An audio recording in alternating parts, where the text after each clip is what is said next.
En octavo grado, que se veía antes en sexto, se veía ciencias naturales. En séptimo, botánica. En octavo, zoología. En noveno, anatomía, fisiología e higiene. Ahora se ve biología integrada y uno no sabe qué está viendo. Pero entonces en octavo yo vi zoología. Y en zoología el profesor no le gustaba la anatomía, la morfología, la fisiología. O sea, la estructura, la forma de los órganos, aparatos y sistemas. A él le gustaba ver la taxonomía y le gustaba la filogenia, la evolución. Un día yo me estaba rascando. ¿Usted por qué se rasca? ¿Usted es que no se baña? Profesor Londoño, octavo grado. Colegio San Isidoro en el Espinal, Tolima, colegio oficial. Yo le dije, no, seguro se me prendieron las pulgas de los perros. ¿Y usted me cree pendejo? Cada especie animal tiene su propia pulga. La pulga del perro pica al perro, nunca pica ni al gato ni al hombre. La pulga del gato pica al gato, no pica al hombre ni al perro. La pulga del perro no pica sino al perro, no pica la del hombre pica al hombre y no pica al perro y al gato. La pulga del perro se llama Tenocefalides canis. La pulga del gato se llama Xenoxila queopis. La pulga del ser humano se llama Pulex irritans. Vaya, váyase, desgraciado. O sea, hasta eso sabía. Hasta eso sabía. Y mire cómo era el examen final. Era un punto. En unas hojas de esas de papel mimeógrafo que sacaban el mimeógrafo tan en color morado, que los daltónicos decían, no van a haber preguntas, ahí están, pero es que el morado no lo ven. Y no era sino una pregunta, decía, usted encontrará dibujado un árbol. Ese árbol es el árbol filogenético del reino animal. Mirando el tronco común del árbol, vaya desde el tronco hasta las ramas y al frente de cada rama escriba el grupo zoológico que por evolución debe estar ahí y pinte al frente un animal representativo de ese grupo. Y uno tenía que poner protozoos, mesozoos, poríferos, enteros, tenóforos, nemertinos, platelmintos, rotíferos, nematelmintos, nematomorfos, acantos, cefalotriosos, braquiocos, moluscos, anelios, artrópodos, ketognatos, pomonómonos, equinodermos, semicordados, peces, anfibios, reptiles, aves, mamíferos y el hombre. Ay, profe, ¿y qué es un pogonóforo? Usted dijo que había un pogonóforo. ¿Alguna vez ha visto alguno? No, pero por ahí pasó la evolución humana. Colegio Agustiniano Centro, Bogotá. Yo digo cada colegio distinto porque a mí me echaron todos los años de los colegios. Jodía mucho. En 5 minutos entendía lo que el profesor iba a explicar en 1 hora y yo jodía los otros 55 minutos. Incluso yo andaba con alcacélceres en los bolsillos. Me los metía en la boca, me salía espuma, me hacía que me daban ataques epilépticos, se paraba la clase y eso me llevaban al hospital. Y el único que me quitaba eso era mi papá. Llegaba al hospital, se quitaba la correa y decía, es mi puta otra vez con ese alcacélcer. Pero eso me sirvió. ¿Por qué me sirvió? Como todos los años me cambiaron de colegio y antes se hacían exámenes de admisión para entrar a los colegios y los exámenes se hacían para que no entrara nadie. Incluso se inventaban reglamentos para echarlos a todos. Fíjese que antes los exámenes de admisión era para que no entrara nadie y los reglamentos para echarlos a todos. O sea, ustedes son de la élite educativa que pudieron pasar un examen de admisión calculado para que usted no lo aprobara. E incluso soportaron los reglamentos escolares. Si traen los tenis que no son ser largas, si llegó temprano pero no entró a clase, ser larga. Si llegó temprano pero se durmió, ser larga. Si no se durmió pero está jodiendo, ser larga. Si no trajo el cuaderno, ser larga. Si trajo el cuaderno pero trajo el que no era, ser larga. Si trajo el que sí era pero con mala letra, ser larga. Los colegios se hicieron para que la gente se largara. Por eso en Colombia solamente 80 de cada 1000 colombianos termina una carrera profesional. Yo los felicito porque ustedes son de la élite del 8% de colombianos que tienen un título universitario. Por eso es que queremos hacer sistemas de evaluación con nuestros alumnos iguales que lo hicieron con nosotros, porque nosotros fuimos exitosos. Los que estamos aquí fuimos los exitosos. La pregunta es, ¿en dónde están los otros 920 que no pudieron estudiar? Es que él era deshonesto.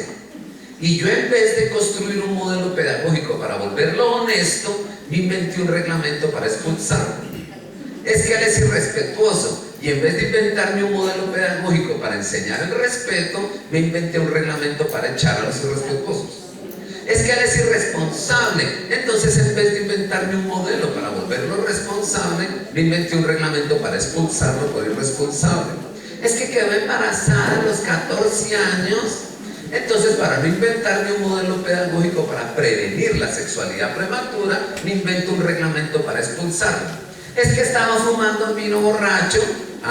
Para no construir un modelo pedagógico para prevenir el tabaquismo, el alcoholismo y el uso de sustancias psicoactivas, me invento un reglamento para expulsarlo por borracho.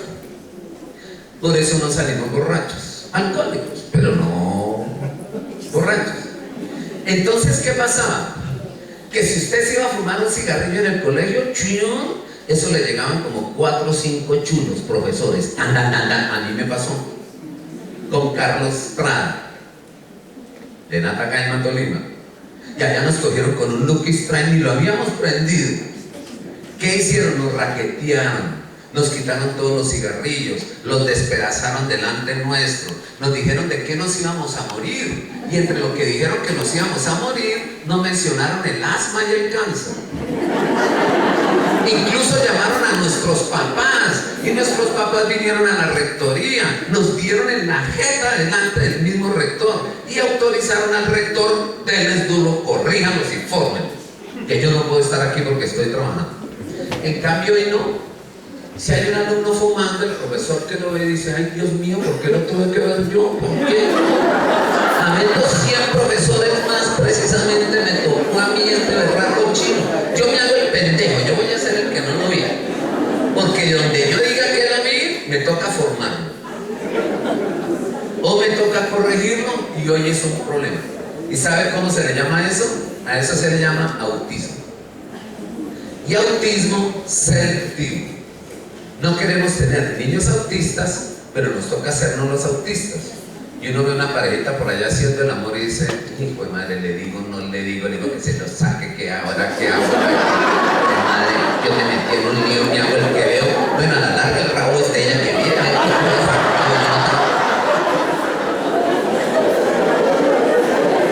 ¿Por qué está pasando eso?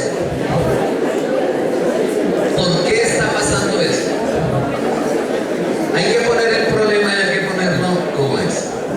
Porque 4000 años antes de Cristo y 1990 años después de Cristo, o sea, durante 5990 años, en la historia de la humanidad no había sino un fundamento educativo. ¿Sabe cuál era? Niños y jóvenes respeten y obedezcan a sus mayores. Hijos e hijas, nietos y nietas, respeten y obedezcan a sus padres y abuelos. Alumnos y alumnas, respeten y obedezcan a sus profesores.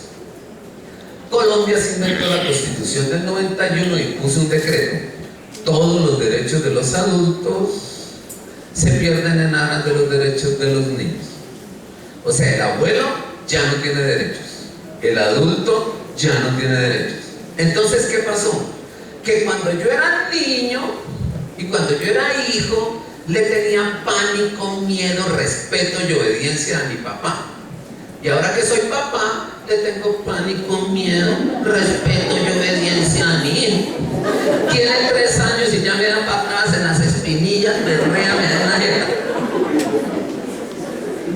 Cuando yo era alumno, le tenía pánico, miedo, respeto y obediencia a mi profesor.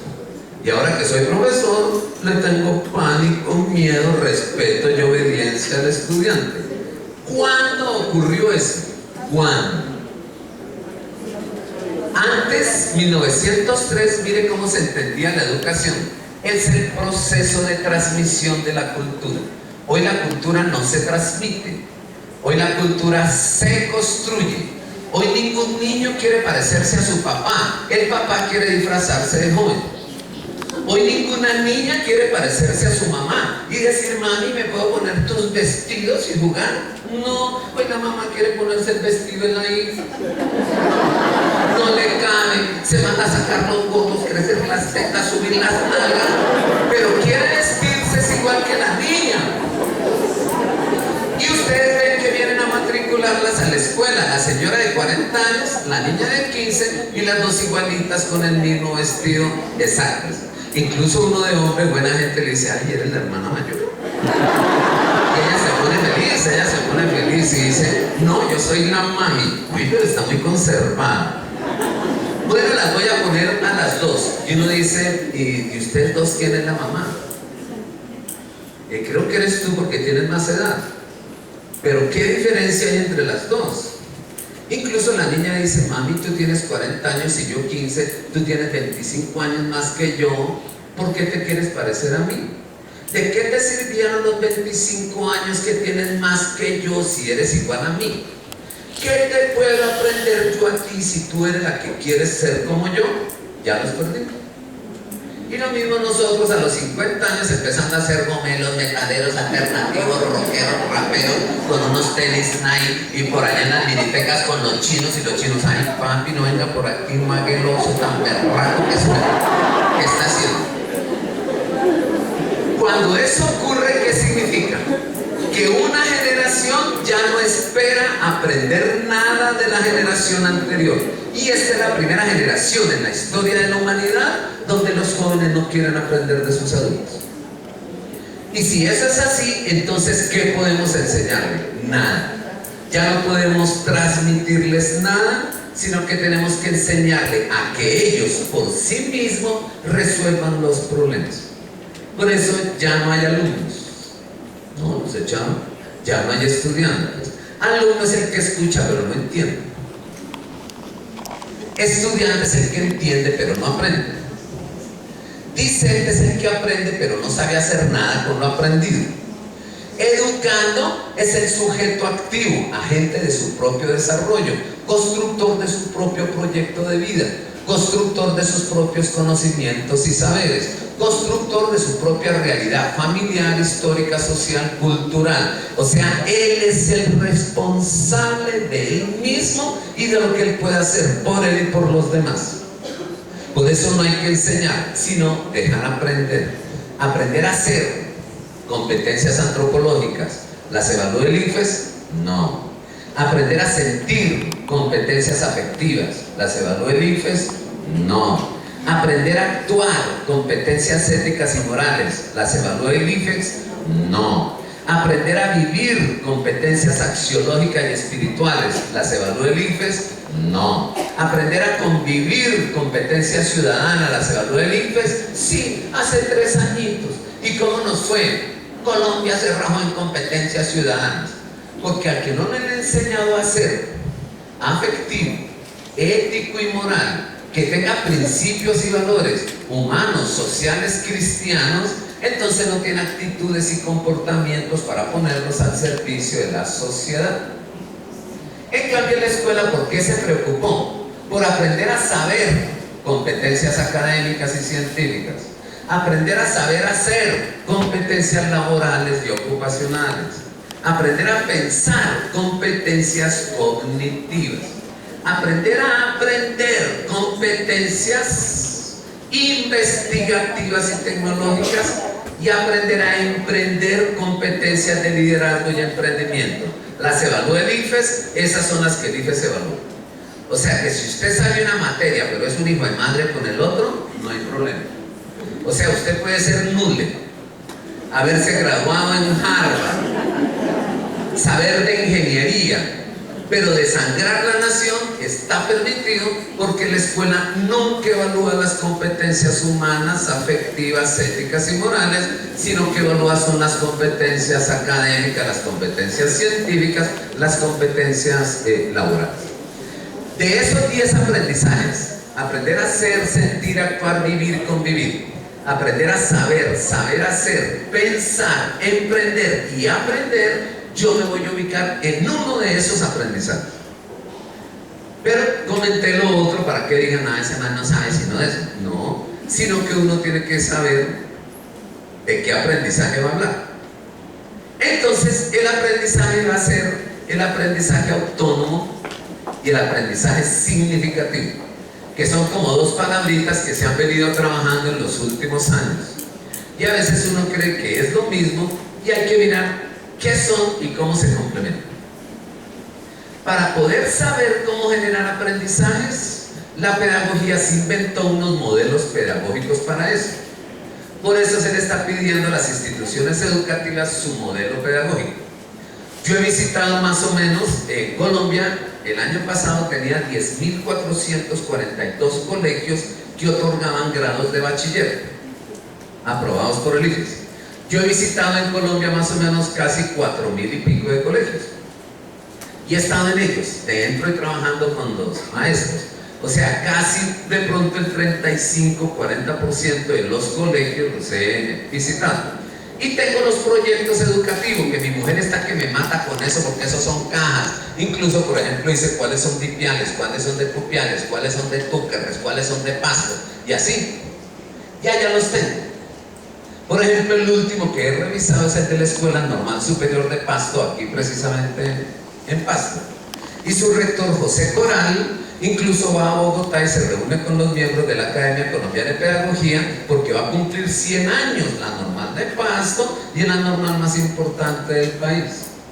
Y fíjese cómo era la normal hace 10 años. Y uno pasaba y decía, ¿esa es la cárcel? ¿Eso qué es? Pues eso topen y con una cantidad de alambre de púas por allá por encima, y uno decía, ¿qué pasó? Pero en los últimos 4 años es un monumento a la formación de formadores, la Escuela Normal de Pasto. En casi todos los colegios tenemos 7 valores. Todos los colegios dicen que el primer valor es la honestidad, el segundo es el respeto y el tercero es la responsabilidad, porque eso los puso obligatorios el Estado en 1994. Pero en el 2002 puso la solidaridad y la tolerancia, y en el 2007 la calidad. Pero en el 2012 empezó a decir hay que tener modelos pedagógicos. ¿Por qué? Porque es a través del modelo pedagógico que opera en el currículo, en la didáctica, en la evaluación, que se comprenden los aprendizajes. Revisando más de 4.000 instituciones, encontré que en Colombia hay 34 modelos pedagógicos externos. Comenius, Rousseau, Montessori, Pestalozzi, Froebel, Berster, Brunner, Freinet, de Crowley, Lancaster, Light, Dewey, Kerchsteiner, Claparede, Skinner, Bloom, Gagné, Bandura, Guilford, Piaget, Hans Elvin, Novak, Ausubel, Hanesian, Vygotsky, Van Barreren, Vanover, Mendiscaya, Perkin, Garner, Forestein, Stenberg, Nicholson y Goleman. Esos son los 34, se los contó. Entonces, ¿qué pasa?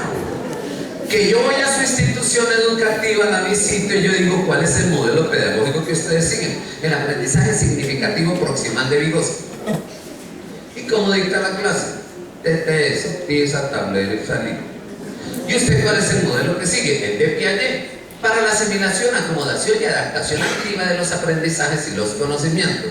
¿Y cómo dicta la clase? TTS, tiza, tablero y salida. ¿Y usted cuál es su modelo pedagógico? Yo tengo el modelo pedagógico de Crowley, nosotros trabajamos es por centros de interés. ¿Y cómo dicta la clase? TTS, tiza, tablero y saliva. Es decir, todos tienen escrito un modelo pedagógico, pero cada uno cierra la puerta y hace lo que le dé la puerca gana en el salón de clase. Pero figuramos con un modelo pedagógico. Entonces yo voy a hacer una síntesis. Miren lo que hice yo.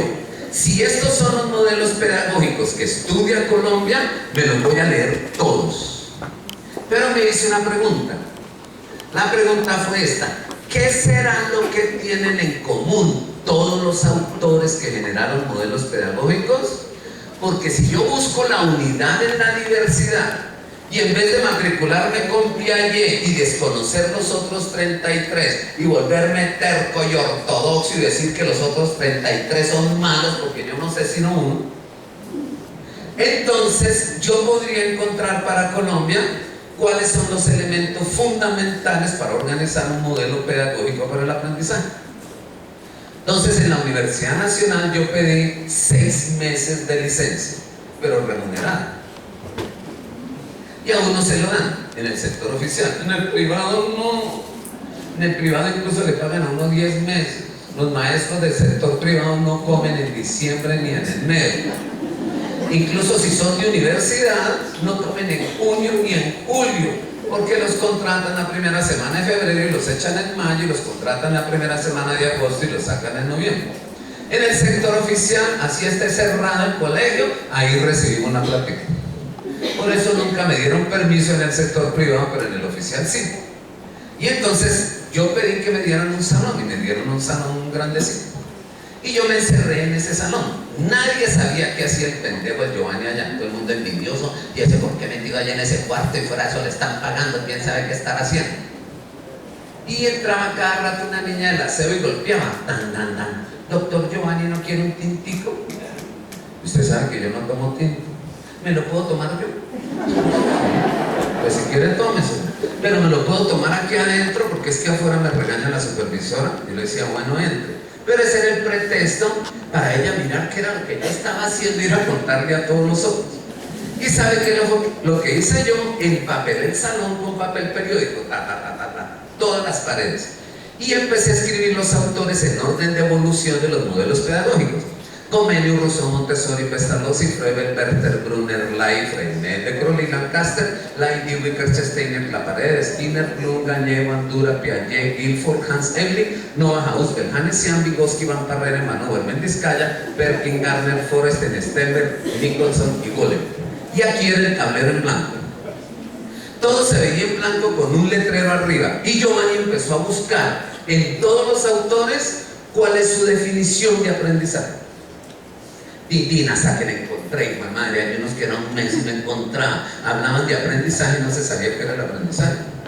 Y así me pasó, empecé a buscar qué es la inteligencia y no encontraba qué es la inteligencia. Y el primero que se inventó algo sobre la inteligencia fue Alfred Binet, que se inventó el coeficiente intelectual.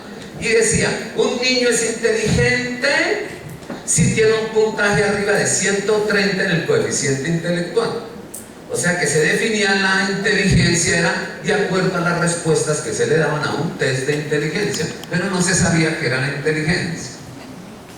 Y así empezaron los colegios, sin saber nada sobre la inteligencia.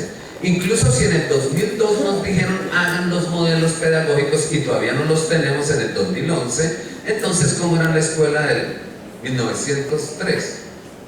Eso es como cuando uno va a hacer un edificio y no hace la maqueta primero. Y después dice, oiga, no hicimos baños en todo el edificio. Ay, güey madre, entonces tumben esta pieza, tumben esta vaina y hagan el baño.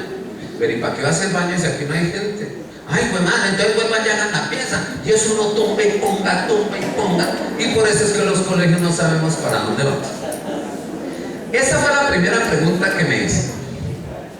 Ya cuando empecé a mirar aprendizajes, empecé a mirar que hay unas personas que dicen que unas personas aprenden es si quieren y que hay que hacerlo de forma lúdica. Otros dicen no, se aprende es haciendo y aparecen las escuelas activas. Otros dicen no, se aprende es pensando y aparecen las escuelas cognitivas. Otros dicen no, se aprende es trabajando y aparecen las escuelas productivas. Y otros dicen nadie aprende y aparecen las escuelas que tenemos. Pero entonces hay unos que son lúdicos. Por ejemplo, hay un profesor que dice, bueno, vamos a jugar, tin, tin, tin, tin. Y el de al lado dice, pero ese nace si no jugaron, allá no viven sino cantando. Yo no sé por qué ese señor, y fuera de eso le aprueba a todo el mundo. Usted es de la escuela tradicional y tiene una amargura porque el otro se divierte. En cambio, el otro es de la escuela lúdica y tiene una amargura porque usted no se divierte. Y uno critica al otro, es que usted es muy serio. Y el otro que critica al otro, usted es un payaso, usted quiere que yo sea un payaso como usted. Incluso peleamos. ¿Por qué hicieron la misa a la hora de física? Cuando hago yo las prácticas de laboratorio de física en la iglesia, respétenme. Y nos peleamos entre nosotros en vez de hacernos esta pregunta: ¿qué papel juega la fe y los valores en la escuela? ¿Y qué papel juegan la ciencia y el pensamiento científico en la escuela? O sea, mire lo que hay que hacer, buscar la unidad en la diversidad y saber entre todos en qué estamos de acuerdo, en vez de estar buscando las diferencias. Cuando hice eso, entonces yo creí que había acabado. No. Volví y llené en blanco los papeles y volví, puse los nombres y me hice esta segunda pregunta. ¿Cuáles son los factores que estos pedagogos consideran que son los que influyen para facilitar el aprendizaje o para entorpecer el aprendizaje? ¿Cuáles son los factores? Y encontré una cosa curiosa, que todos los pedagogos recurrieron a dos grupos. Dijeron, los factores que influyen en el aprendizaje pueden organizarse en dos grandes grupos. Unos factores que son exógenos a la escuela y unos factores que son endógenos a la escuela. Exógenos. Por ejemplo, yo tengo aquí varias personas. Este man llega por la mañana, en vez de llegar a las 7 de la mañana, llega a las 5, fuera de eso llega llorando, tiene más o menos 11 años, incluso tiene las piernas marcadas a puente, y el man anda llorando ahí porque viene temprano. Mi mamá me trae, o si no mi papá siempre llega borracho, como a las 5 de la mañana, nos coge a palo a todos, y ella me saca de la casa antes de que me mate a golpes. En cambio, ella viene lo contrario, no llega a las 5 de la mañana, sino a las 9:30, y la trae la mamá. Y no trae sino una serie de labios rojos pintados. Mi vida, te amo, me la cuida, es la niña de mis ojos. Incluso quiere entrar hasta el salón y sentarse y recibir la clase de ella por la niña. Le hace las tareas, vive criticando todo porque su niña es perfecta. Y están en el mismo curso. Ella quiere ser modelo, es anoréxica, no come nada, no tiene teticas ni nada, todos los vestidos, ella no dice el ejemplo. Todos los vestidos le quedan bien, incluso come un medio sanduchito y no, mete el dedo para vomitar. En cambio, el que está al lado es como yo. Yo no me siento, sino que me acomodo y me desparramo. O sea, soy colesterolémico, sufro de colesterol. Él aporreado a golpes, humillado por sus padres. Ella requete querida y consentida. Ella delgadita a punto de desmayarse. Y él a punto de un infarto. Y todos tienen que aprender que la presión por el volumen es el número de moles por una constante R, que es 0.082 atmósferas por litro sobre grados Kelvin por mol, multiplicado por la temperatura en grados Kelvin. Cuando llegan a décimos, los cuatro tienen que aprender que los elementos de la tabla periódica son estos: hidrógeno, litio, sodio, potasio, rubio, cesio, francio, berilio, magnesio, calcio, estroncio, bario, radio, boro, aluminio, indio, galio, talio, carbono, silicio, germano, estaño, plomo, nitrógeno, fósforo, arsénico, antimonio, bibuto, oxígeno, azufre, salino, del polonio, flúor, cloro, bromo, yodo, astato, helio, leonardo, criptón. Todos tienen que aprender lo mismo, porque la escuela le puso los mismos logros a todos. 3 por 3 son 9 para un colesterolémico. 3 por 3 son 9 para un anoréxico. 3 por 3 son 9 para un maltratado frustrado. 3 por 3 son 9 para una niña malquerida. Entonces, ¿qué hacemos? ¿A quién le importa que le den la jeta al alumno y a quién le importa la anorexia si 3 por 3 son 9? En la evaluación uno no dice, usted es anoréxico, entonces 3 por 3 puede ser 8. No. Los conocimientos en unas áreas no son relativos, son fijos. Y a esas áreas se le llaman ciencias fácticas. En cambio, en otras son relativos. Y a esas se le llaman ciencias humanas. Por ejemplo, ¿cómo califica uno la matemática? Con números. ¿Y cómo califica la ética? También. Usted sacó 3.2 en trigonometría y usted sacó 1.8 en ética. ¿1.8 en ética? ¿O es ético o no es ético? ¿Cómo así que 1.8? Si es que 50 panes no me robé sino 18. Habían 50 y yo me robé 18. Entonces por eso es 1.8 en ética.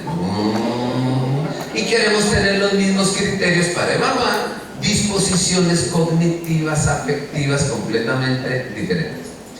Estos factores son externos. Nosotros cometimos un error y tenemos que confesarlo. En Bogotá, ¿Cuál fue el error en Bogotá? Hacer un estudio de los factores. Y entonces le preguntamos a los maestros del sector oficial, especialmente de la localidad de Suba, que más o menos eran casi 1400 maestros, ¿por qué creen ustedes que a los alumnos del sector oficial les va mal en las pruebas saber, en las pruebas de estado, comparándolos con los colegios que son privados? Y todas las respuestas las pusieron en los factores exógenos. Es que son niños de estrato 1 y 2. Es que son niños que ni siquiera tienen una guapanela al desayuno. Son niños que tienen que caminar muchas distancias para llegar hasta su colegio. Son niños maltratados en casa. Son niños que no tienen computador. Son niños que no tienen biblioteca. Son niños que no tienen nada. ¿Estamos? Entonces sacamos una conclusión. Mire la conclusión que lleva 4 años y empezó el problema hace más o menos un tiempito. Todo estudiante del sector oficial colombiano, hay una ruta de bus paga por la Secretaría de Educación que lo debe recoger puerta a puerta en su casa para llevarlo desde la puerta de la casa al colegio para que no se pierda por el camino y llegue en el tiempo apropiado. Ahí mismo que entre el niño al colegio no debe ir al salón, debe ir al restaurante escolar. Y tuvieron que hacerse restaurantes escolares en todos los colegios. Y debe servírseles un desayuno digno. Ahora, más o menos 10 de la mañana, hay que darles un refrigerio. Y a la hora del almuerzo, a los que no tengan familia acomodada, denle el almuerzo. Incluso mande almuerzo si vive con la abuelita o con alguien que tenga problemas. A cada niño se le dan 30.000 pesitos mensuales, o sea, 1.000 pesos diarios si no falta ningún día del mes a la escuela. O sea, se les está pagando para que vayan a estudiar. El primer día de clase se les da una mochila con todos los textos escolares gratis, cuadernos, lápices, tajalápices, reglas, escuadras. Lo único que no se les da es compás porque se chuzan con ellos. Y nosotros dijimos, resolvimos el problema. Mentiras. Aumentó la mortalidad académica en un 11%, aumentó la deserción en un 6% y empezamos a decir, ¿y esta vaina qué es? Porque el profesor que a las 6:30 de la mañana dictaba su clase de matemáticas, ahora estaba haciendo sándwiches y echándole mermelada a los emparedados para hacerle desayuno a los chinos. Y el chino tragando a la hora que antes era de matemáticas. Menos matemática por más sándwich. Oigan, entonces ¿dónde están los trabajadores sociales? ¿Dónde están los sociólogos? ¿Dónde está el Estado? ¿Dónde están los psiquiatras? ¿Dónde están los psicólogos? ¿Dónde están las familias? Todo lo que era culpa de otros, esos eran los factores exógenos. Y ahora se metieron al aula y se volvieron factores de aprendizaje y mentiras que no hay correlación directa entre la pobreza y la inteligencia.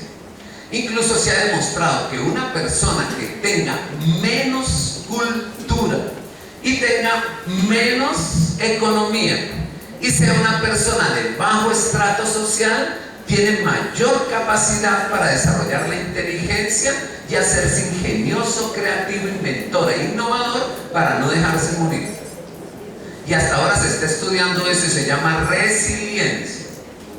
Nunca un gamín en la calle aguanta hambre. Algo hace. Pero si usted no está en la casa y no le hace el desayuno a su hijo, ese se muere de hambre porque es un inútil. No es capaz ni de abrir la nevera para sacar algo. Hoy estamos estudiando eso y se llama resiliencia. Entonces viene la pregunta: si esos son los factores externos y se pueden controlar, ¿por qué los niños no aprenden? Es que antes no aprendían porque no es que tenían hambre y ahora que están llenos pues tienen pereza. ¿Qué hacemos? Entonces yo me puse y volví otra vez, quité toda esta vaina y empecé a hacer la pregunta: ¿cuáles son los factores endógenos que influyen en el aprendizaje? Factores endógenos.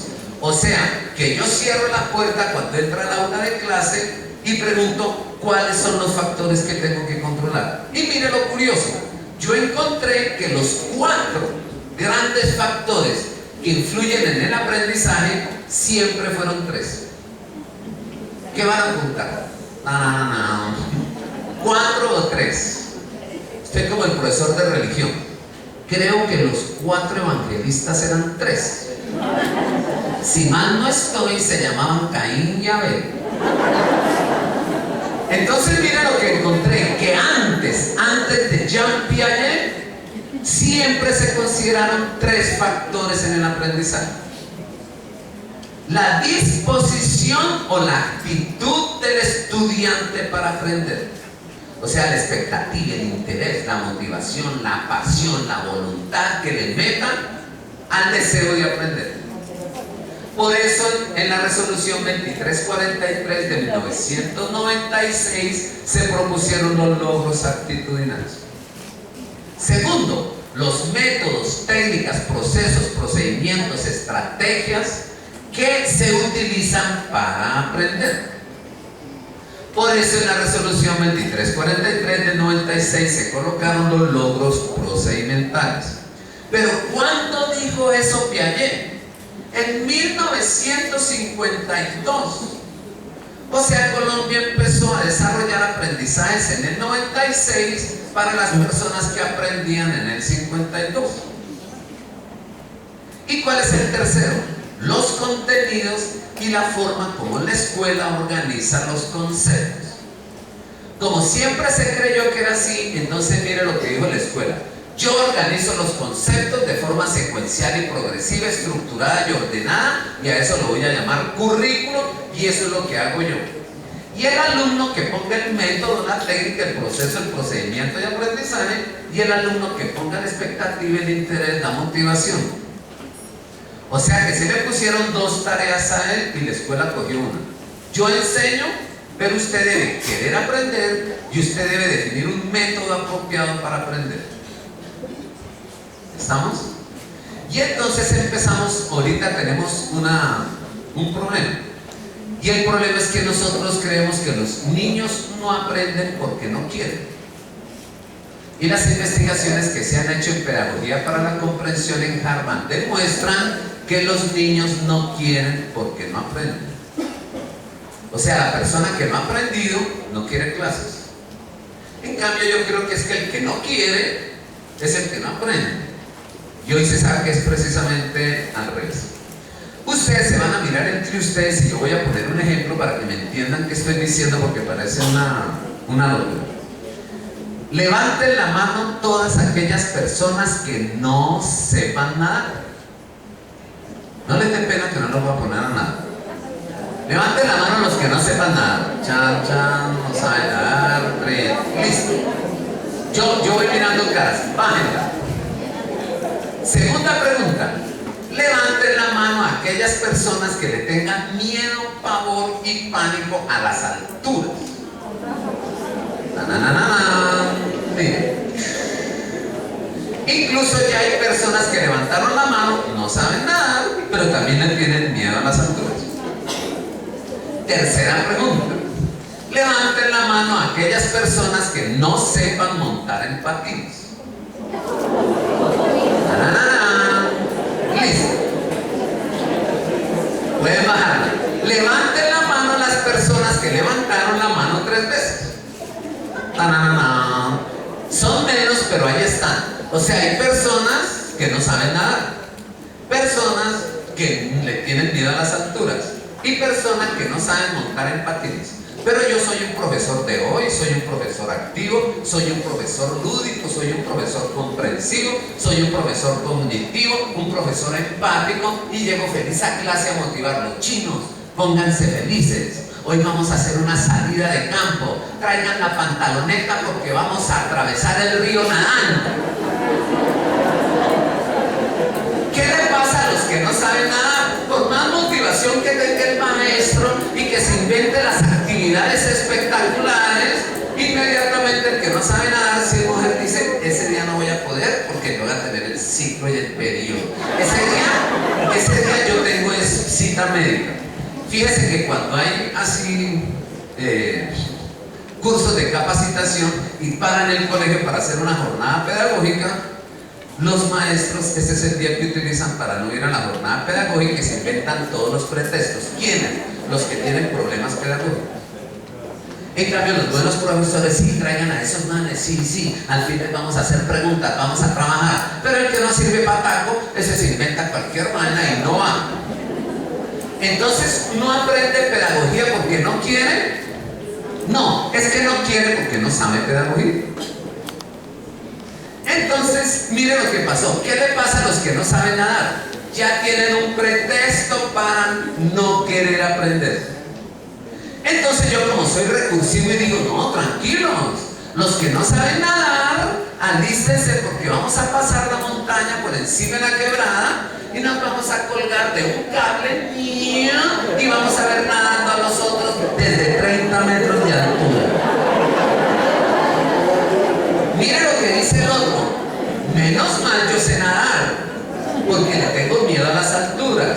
Pero el que levantó las manos las 2 primeras veces, segunda razón para no querer ir a la excursión. Y pues madre, entonces al que no nada nos van a poner allá y a mí me da mareo, yo me voy allá y no. 2 pretextos para no ir. Tranquilos, que yo tengo un plan C. Aquella persona que no sepa nadar y le tenga miedo a las alturas, yo le voy a dar unos patines y nos vamos a ir patinando. Madre, ahora quiero partirme las patas, yo tampoco. Tercera razón para no ir. Pero si yo al final digo, y todos aquellos que no sepan nadar, le tengan miedo a las alturas y fuera de eso no sepan montar en patines, la buceta nos está esperando. Vayan, subas. Todos queremos ir, todos queremos ir. O sea que si en clase yo encuentro los fracasos de cada uno y las causas que le impiden querer aprender, yo resuelvo el problema. En cambio, mire lo que hago. Usted está jodiendo, lo ramo en logros actitudinales. Pero, ¿dónde pongo la nota de los logros actitudinales? En la materia. En vez de preguntar por qué es que no quiere, es que no sé nadar, vengan, enseño. Pero es que me estoy medio ahogando, entonces venga, le quito el temor a las alturas. Venga, me enseña a patinar, cuélguese de ahí, mire, haga así, haga lo mismo que yo, haga alguna vaina. Pero no, ¿sabe qué hago? 3 veces lo jodo. Como no nado, 0. Como le tiene miedo a las alturas, 0. Como no monte en patines, 0. Y lo pongo en un observador del alumno para decir, este se tiene que ir del colegio. Esa es una cosa curiosa, que hoy hemos descubierto que el alumno que no quiere es porque no está aprendiendo. En cambio, el alumno que está aprendiendo y entendiendo, pues siempre está atento. Pero el que no, por ejemplo, yo me voy a poner a rezar en latín. Susum corda et imite no et imite nostra, sicutin cero. ¿Sigo? Y usted dice, este man que al práctico ya está hola, hable en español, rampentejo, diga algo que le entendamos, es que usted es bobo. Y hay profesores que nadie le entiende, y él sigue. Incluso en Colombia, si un alumno saca 5 sobre 5 en la evaluación, el profesor le dice, pase al tema siguiente. Si saca 4, pase al tema siguiente. Si saca 3, pase al tema siguiente. Si saca 2, pase al tema siguiente. Si saca 1, pase al tema siguiente. Si sacó 0, tranquilo mijo, la próxima se la valgo por 2, por ahora pase al tema siguiente. A Colombia no le importa si no el tema siguiente, ahí viene el tema siguiente, no voy a alcanzar al tema siguiente, pasemos al tema siguiente. No le importa si aprendió o no aprendió, entendió, comprendió, aplicó, analizó, eso no importa. ¿Por qué? Porque llegamos antes que los alumnos al principio del curso y nos sentamos a preparar los temas siguientes en vez de preparar las mentes de los alumnos para que no fracasen. Entonces yo me voy a meter no en los contenidos, sino que me voy a meter es en los aprendizajes. Y ya les dije que había 10 aprendizajes: aprender a ser, aprender a sentir, aprender a actuar, aprender a vivir y aprender a convivir. Esos 5 primeros son los logros actitudinales. Aprender a saber hacer, aprender a pensar, aprender a aprender, y aprender a emprender. Esos son los que son los logros más académicos y los logros más científicos. O sea, la escuela se organizó por los temas y la ciencia, pero no se organizó por las personas y los que están aprendiendo. Yo me quiero venir a vivir a Pasto. ¿Estamos? Y yo quiero traerme a mi hijo aquí y va a estudiar en 7º grado. Y yo quiero meterlo en un colegio, cualquiera. ¿Quién me ofrece su colegio? Nadie, sí, malos son, posible. Ella me dice que me ofrece el colegio. Entonces yo voy al colegio allá y yo pregunto, ¿en qué 7º va a quedar mi hijo? ¿Cómo así? Sí, en 7º A, B, C o D o en 701. ¿En cuál va a quedar? ¿Qué me podían responder ustedes? En el que les sobre un puntito. ¿Cuál es el criterio para organizar los cursos? Primero valoro los niños y digo los de pensamiento nocional aquí, los de pensamiento conceptual allá, los de pensamiento categorial allá, los de pensamiento operacional aquí. ¿O quiénes son los que ya tienen los requisitos previos cognitivos y tienen ya ideas previas y preconcepciones y tienen los conceptos claros? Los que tienen los conceptos anteriores aquí y los que no saben ni jopo aquí. ¿Quiénes son los que ya hablan inglés y el que no habla ni una paja? Y los que no hablan ni paja aquí y este es su profesor, y los que ya saben inglés aquí y este es su profesor. ¿No? Hay uno que es excelente y habla inglés y el otro que es una paja. Ya sé que dicta las clases de inglés en español. Por eso no aprenden inglés. Y por eso el que sabe inglés se desmotiva y no va a clase de inglés. Y el único que habla inglés pierde inglés. Porque no viene, no trae el cuaderno, pero ¿para qué si ya sabe? ¿Por qué así? Porque es que nadie sabe cómo se organizan los alumnos. Todo el mundo sabe cómo se organizan los contenidos. ¿A usted le toca mucho esfuerzo organizar los contenidos cada año? No. Usted dice, ¿qué materia tiene este año? La misma del año pasado. ¿Cuál tenía el año pasado? La misma de hace 10 años. ¿Qué materia lleva dictando en el colegio? 35 años llevo dictando esta materia. ¿Ha cambiado? ¿Le pusieron otro núcleo a la célula? ¿Y apareció otra parte por ahí? ¿Un ribosoma nuevo? No. Como las cosas no han cambiado, entonces ¿qué hago yo? Cojo el planeador del año pasado y le cambio las fechas. Pero como el del año pasado era el de hace 5 años, no cambia sino fechas y fechas y fechas. Hasta que incluso uno dice, las fechas se repiten cada 20 años, entonces saco el parcelador de cada 20 años ya con las fechas exactas otra vez. Y a veces uno tiene los mismos horarios. ¿Sabe qué encontramos en una investigación? Que mientras más horas de clase tenga un profesor a la semana en Colombia, los alumnos aprenden menos y pierden más. Con datos estadísticos. Si usted como profesor no tiene sino una sola hora de clase con su grupo a la semana, le pierde el 4%. Si tiene 2 horas de clase, le pierde el 11.2%. Si tiene 3 horas de clase, le pierde el 19.9%. Si tiene 4 horas de clase, le pierde el 28.6%. Si tiene 5 horas de clase, le pierde el 37.1%. Y si tiene 6 o más horas de clase, le pierde entre el 44 y el 52%. O sea que mientras más tiempo tengo con mis alumnos para enseñarles, menos aprenden, más pierden y más brutos son. Oiga, curioso esa vaina. A eso se le llama ineficiencia, ineficacia, inefectividad. Se me inflamó el oído, otitis. Se me inflamó el apéndice, apendicitis. Se me inflamó el currículum, curriculitis. De eso sufre Colombia, curriculitis. Ahí viene la siguiente hora, 16 materias diferentes, colegios con 17, 19 materias, y bregando aquel alumno con 2 que pierda, repite el año. Esa enfermedad la estamos entendiendo, y es porque como no tenemos modelos pedagógicos no sabemos qué hacer. Si el modelo es de De Cronic, centros de interés, entonces uno trabaja las actitudes. Pero si el modelo es de Light, Wicker, Chesteiner, Claparel, escuela activa, uno trabaja las habilidades y destrezas. Pero si el modelo es cognitivo, entonces uno trabaja procesos de pensamiento. Si no hay modelo, uno no sabe qué trabajar y cada uno trabaja lo que a su recto saber y entender se le ocurre. Entonces yo voy a poner una filminita, la siguiente, y ustedes van a mirar este esquema. Yo no sé dónde hacerme si aquí, menos mal yo soy visco. Tengo un ojo perdido y el otro buscando. Cuando lloro me mojo la espalda de lo visco. Pero entonces no sé dónde señalar. Ustedes van a mirar los 4 factores que influyen en el aprendizaje. De izquierda yendo por arriba, pasando abajo y terminan en la derecha. Primero, la forma como la escuela organiza los conceptos. Mapas conceptuales, redes conceptuales, mentefactos, planes curriculares. ¿Cómo lo organizamos? Segundo, la disposición de los alumnos hacia el aprendizaje, las actitudes.